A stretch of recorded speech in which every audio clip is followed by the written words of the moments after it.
Fala galera, beleza? Tudo bem com vocês? Aqui é o Joab do canal O Vasco é Nosso Papo.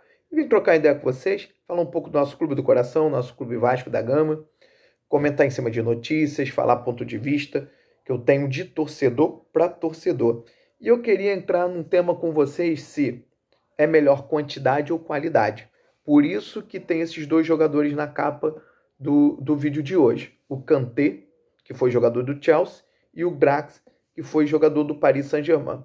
Mas antes de entrar no tema, eu peço a vocês se inscrevam no canal, ative o sininho, dê seu like, ajude esse canal a crescer e alcançar o máximo de torcedores possíveis. Então, gente, eu sempre me questionei a política de contratação do Vasco. Eu vejo muito quantidade e não muito qualidade. Eu vejo muito que a diretoria do Vasco ele quer acertar o olho da mosca voando, querendo trazer jogadores que você tem que adquirir de outros clubes, pagando valor em dólar consideráveis, para apostar que eles possam vingar no Vasco. E na minha concepção de torcedor, o momento do Vasco não é de apostar. O momento do Vasco é de se consolidar. Quantos anos mais a gente vai precisar entrar no campeonato com os repórteres, a mídia, dizendo que o Vasco briga para se manter na primeira divisão? Eu acho que isso aí já não pode mais existir no cotidiano do torcedor e da instituição Vasco da Gama. E é por isso que eu trouxe esses dois jogadores. Porque se alguém falasse alguns anos atrás, Vasco vai trazer o Payet, chamariam esse repórter de louco. Quando viu o Payet desembarcou. E o Paulo Brax, ele tentou o Isco. Onde um vascaíno iria imaginar que o Vasco poderia tentar trazer um Isco? Ele não veio por opção familiar. Não quis morar no Brasil, não quis morar no Rio de Janeiro. Aí eu fui olhar o valor de mercado, por exemplo, do Kanté, são 5 milhões de euros. O Sforza, ele se enquadra, eu anotei aqui, gente, o Sforza é 3 milhões de euros, sendo que ele teve uma desvalorização. Será que não valia mais a pena abrir mão de um dinheiro que não vai se recuperar de um Sforza, que não venda por 3 milhões de euros, que eu tenho certeza que ninguém vai dar? Mas que você consiga 1,5 milhão de euros, 2 milhões, abre mão de 1 milhão, segura esse dinheiro, faz um projeto, por exemplo, agora a Nike, ano que vem, provavelmente vindo para o Vasco, e trazer um jogador da envergadura do Kanté ou do Drax, para estrear com essa camisa da Nike no Vasco. Será que não era viável? E eu estou falando de um Drax, que eu tenho anotado aqui, o valor de mercado dele é 3,5 milhões de euros. A gente está falando de um Sforza, tudo bem, o Sforza tem, se eu não me engano, 22 anos, 3 milhões, mas quem você acha que pode entregar mais? Quem tem um histórico na carreira, independente de curta e outra ser mais longa, do Drax e do Sforza, quem você sente mais confiança de te entregar algo? Uma coisa eu sei, o marketing do Vasco vai bombar e muita camisa da Nike vai ser vendida, com o Drax vestindo a camisa, ou o Kanté. Agora, eu tenho certeza que o Sforza não. Eu acho que para fazer uma opção de tentar a sorte com o jogador, então o Vasco tem que tentar como fez no processo do Marlon Gomes. O Marlon Gomes ele veio do Nova Iguaçu, veio para o Vasco, despontou, o Vasco ganhou dinheiro. O próprio Matheus Cocão, que é um jogador que eu negociaria. Ele tem um valor de mercado de 1,5 milhão de euros, 1,8 milhão euros. Será que não vale a pena perder um pouco de dinheiro nessa negociação, se livrar do salário, inteirar com o dinheiro de uma venda de um Sforza e trazer um Kanté da vida? Porque você está economizando, você está adquirindo o dinheiro da venda para comprar o Kanté, se tiver a necessidade de comprar. Muitas vezes esses jogadores não saem pelo valor de mercado deles. O Kanté vale 5, às vezes você jogar 3, o clube dele vende. O clube do mundo árabe que ele se encontra hoje. Porque sabe que é um jogador que mais do que aquilo ele não vai conseguir. E será que o Kanté ele não entrega aqui no Vasco? No Brasil? Será que o Drax não entrega aqui no Brasil? No Vasco? Eu acho que sim, pelo que já apresentaram na carreira. Eu acho que a aposta parte do princípio igual o Matheus Cocão. O jogador está lá no Náutico, um bom trabalho de scout, identifica esse jogador, o jogador não sai nem por 1 milhão, e se sair é parcelado. Você paga de sumir de vista, mantendo um percentual desse jogador, ele estourando num time bom, o Vasco consegue uma boa venda. Porque para mim o Vasco já passou da fase de aposta. Toda vez é isso. O Lloyd Augusto é uma aposta que custou 3, 4 milhões para o Vasco. O Sforza é uma aposta que o Sforza está desvalorizado. E mesmo com a desvalorização dele, está em 3 milhões. Eu vou falar o Orelhano aqui para vocês. O Orelhano hoje, com desvalorização também, ele tem um valor de mercado de 4 milhões e meio. Ou seja, quanto que o Vasco deu quando esse jogador chegou aqui? O que o Vasco lucrou com o Orelhano? Absorveu dívida, absorveu prejuízo. E o Capasso? Vamos falar do Capasso. Capasso também foi uma aposta. Aí eu pergunto a vocês, qual aposta foi melhor? Matheus Cocão, Marlon Gomes ou Sforza, Capasso e Orelhano? Olha o valor que o Vasco teve que se desprender para trazer Orelhano, Capasso e Sforza. E olha o valor que o Vasco precisou desprender para trazer Marlon Gomes e Matheus Cocão no quintal de casa aqui no Brasil. Então eu acho que o Vasco tem que partir do princípio que, se tiver que abrir mão, a gente abre mão. É um dinheiro que não vai se recuperar. Vou falar o João Vitor, por exemplo. Eu acho um jogador muito caro. De acordo com as informações, ele ganha. Eu tenho anotado aqui, em algum lugar aqui, quase 900 mil reais. 700 mil. O Jair ganha 900 mil.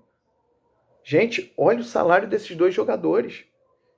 Será que você, não tendo o salário do Sforza, não tendo o salário do Cocão, substituindo jogadores, por exemplo, o João Vitor, a gente poderia fazer uma manobra e trazer o Adrielson. O Adrielson, ele tem um valor de mercado de 3 milhões e meio.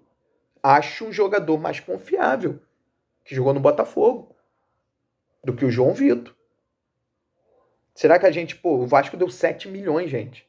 A mulambada no Léo Ortiz deu menos, deu 6. Qual jogador entrega mais? Qual jogador tem mais possibilidade de mercado? 1 milhão de euros é muita diferença. Mas a gente está falando, por exemplo, de um esforço que a gente não vai recuperar. O padrão de futebol que o Vasco quer, não faz nem sentido você contratar um Sforza. Porque o Sforza ele não tem velocidade. Ele não tem combatividade, ele não combate no meio de campo. Ele é um jogador que tem bom passe.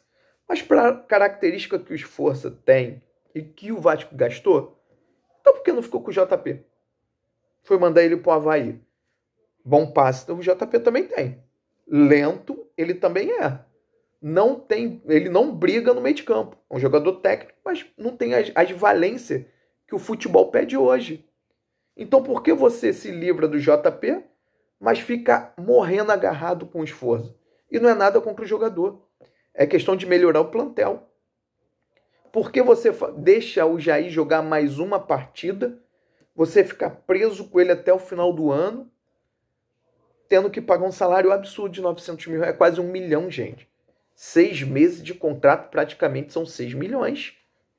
Então, assim, eu acho que o problema do Vasco não passa por dinheiro, passa por escolhas. O Thiago Mendes, que tudo indica, ele vai chegar com 650 mil reais. Talvez ele possa ser um jogador que valha isso. O campo vai dizer se vai valer ou não. Só que aí eu torno a dizer a vocês. Tá, se ele desempenha bem para a política que o Vasco está usando, quanto que vai ser a renovação dele? A gente vai perder dinheiro com ele, como vai ser com o Jair agora? Porque o Jair também não foi barato não, gente. Só que é um jogador que deu para ver que não ia mais desenvolver no Vasco. Tem jogador que você sente que bateu no teto. E para mim o Sforza é um. Para mim o Matheus Cocão é um. Só que diferente do Sforza, eu acho que o Vasco lucra. Eu não tenho certeza, o Vasco lucra com o Cocão. Eu tenho certeza absoluta que o Cocão não chegou valendo 1,5 milhão de euros no Vasco. Mas hoje ele vale. Agora o Sforza já chegou com valor alto. O próprio João Vitor, 7 milhões de euros. Que ele arrebente no Vasco. Por quanto o Vasco conseguiu uma venda de um zagueiro? 15 milhões nele? Acho muito difícil. Acho muito difícil. 10 milhões de reais. Será que valeria a pena essa diferença de 3 milhões? Depois do Vasco ter pagado durante anos salário, luva de transação, premiações loucas para não cair e ganha dinheiro o jogador só para manter o Vasco na primeira divisão. Então eu acho que o Vasco ele tem sim hoje possibilidade de trazer jogador como o Drax, como o Kanté, como o que eu anotei aqui. Lembra dele, o Al-Shaarawy, que jogou no Milan, que está na Roma. Não estou dizendo que ele está desempenhando uma maravilha, porque senão talvez ele estaria no Milan e não na Roma. Só que talvez para o futebol brasileiro ele vai desempenhar e desempenhar bem. E é o que eu falei. O Vasco hoje ele tem uma oportunidade de fazer mecanismo financeiro para se livrar de alguns jogadores que é absurdamente caro, aproveitar o alinhamento com a chegada da Nike e colocar esse jogador grande e importante com a camisa da Nike. A gente vai arrebentar. O próprio presidente disse que o Felipe Coutinho se pagou com o sócio torcedor, gente. Ele falou da boca dele. Quantas camisas o Coutinho não vendeu? Imagina se o Coutinho chega no momento certo com a Nike fechando com o Vasco. Pode botar o valor que estão aí cogitando de R$750 a camisa, que estão dizendo que vai ser isso a camisa oficial do Vasco, vai vender. Eu não tenho dúvida que um Kanté com a camisa da Nike, fechando um patrocínio desse, vai vender muito, vai bombar o sócio torcedor.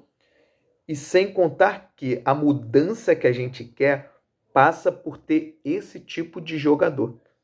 Porque a filosofia de comprar barato para vender caro no futuro, para mim, ela só funciona num clube, no Bragantino, que não tem responsabilidade de nada. Num time que tem responsabilidade de voltar a ser o clube que era, não vai passar por essa política. Essa política vai ser uma parte, não vai ser o fator principal que vai alavancar a gente. Porque é o que eu citei com vocês aqui, ó. O Vasco não precisou gastar uma fortuna no Paulinho, a gente gerou o Paulinho aí que está hoje no Palmeiras. O Vasco não precisou gastar essa fortuna toda para ter um Thales Magno e hoje ele está ali no Corinthians. O Vasco não precisou gastar esse dinheiro todo para ter um Ryan e hoje a gente tem um Ryan com uma possibilidade boa de venda. O Vasco não precisou gastar essa fortuna no Marlon Gomes e hoje a gente conseguiu vender o Marlon Gomes. Mas todo mundo que o Vasco gastou muito dinheiro, que eu me lembre, nenhum deu retorno. Então, será que a política está funcionando? Acho que é para se pensar. Então, Vasco, diretoria, quando digo Vasco, diretoria, olha com mais carinho um jogador desse, que vai chegar, vai dar título. Com certeza um jogador desse credenciaria muita gente já ganhar a Sul-Americana, 5 com o elenco que a gente tem hoje, e a gente começar a acelerar esse passo para alcançar os rivais. Porque a gente vê um Fluminense que não tem nem o poder de arrecadação que a gente tem, fechando só de um torneio 200 milhões de reais. Fora a Copa do Brasil, fora a Sul-Americana que eles estão, fora o brasileiro. Gente, até o Fluminense está desgarrando. Tem que abrir o olho. O ano da virada começa agora, pela Sul-Americana, ganhando a Sul-Americana, indo para a Libertadores, fazendo uma boa campanha na Libertadores, uma boa campanha no Brasil e se projetar para no próximo Mundial de Clube o Vasco está. É obrigação o Vasco estar no próximo Mundial de Clube. Valeu, gente? Então, um forte abraço, fica com Deus. Tamo junto.